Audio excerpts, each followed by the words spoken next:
March 11. புனித யுலோஜியஸ். Spain நாட்டின் Cordova நகரில் வாழ்ந்த குடும்பத்தில் கிபி 818 ஆண்டு பிறந்தார் யுலோஜியஸ்.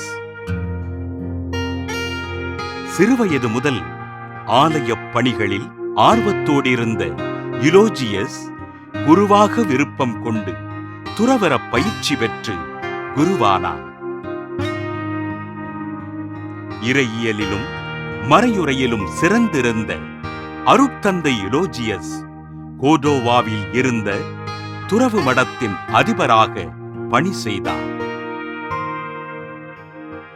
கிபி 848 ஆண்டு கட்டலோனியா, நவாரே பகுதிகளில் வாழ்ந்த கிறிஸ்துவர்களை கிறிஸ்துவ விசுவாசத்தில் உறுதிப்படுத்தினார். கிபி 850 ஆண்டுகளில் துன்புறுத்தப்பட்ட கிறிஸ்துவர்களை தன் மறையுறையினாலும் எழுத்துக்களாலும் ஊக்கப்படுத்தி ஆதரவளித்தார். புளோரா மற்றும் மேரி என்ற இரு மாணவிகள் ஸ்பெயின் நாட்டு அரசனால் கொடூரமாக துன்புறுத்தப்பட்ட போது அவர்களை ஊக்கப்படுத்துவதற்காக மறைசாட்சியத்தின் மகிமை என்ற நூலினை எழுதினார்.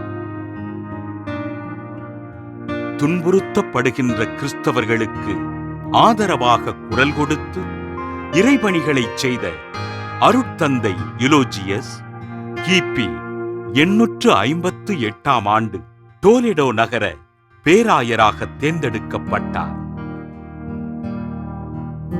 பேராயர் திருநிலைப்பாட்டு நாளில் கைது செய்யப்பட்டு சிறையில் அடைக்கப்பட்ட யுலோஜியஸ் கிபி 859 ஆண்டு மார்ச் 11 நாள் தலை வெட்டப்பட்டு மறைசாட்சியாக உயிர் துறந்தார்.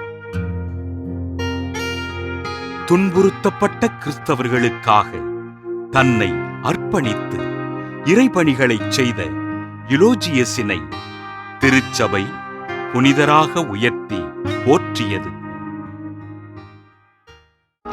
புனித யுலோஜியஸ் திருவிழாவினை கொண்டாடுகின்ற நாம் கிறிஸ்துவர்கள் என்பதற்காக துன்புறுத்தப்படுகின்ற மக்களை இறைவன் பாதுகாத்து வழிநடத்துவதற்காக ஜெபிப்போம்.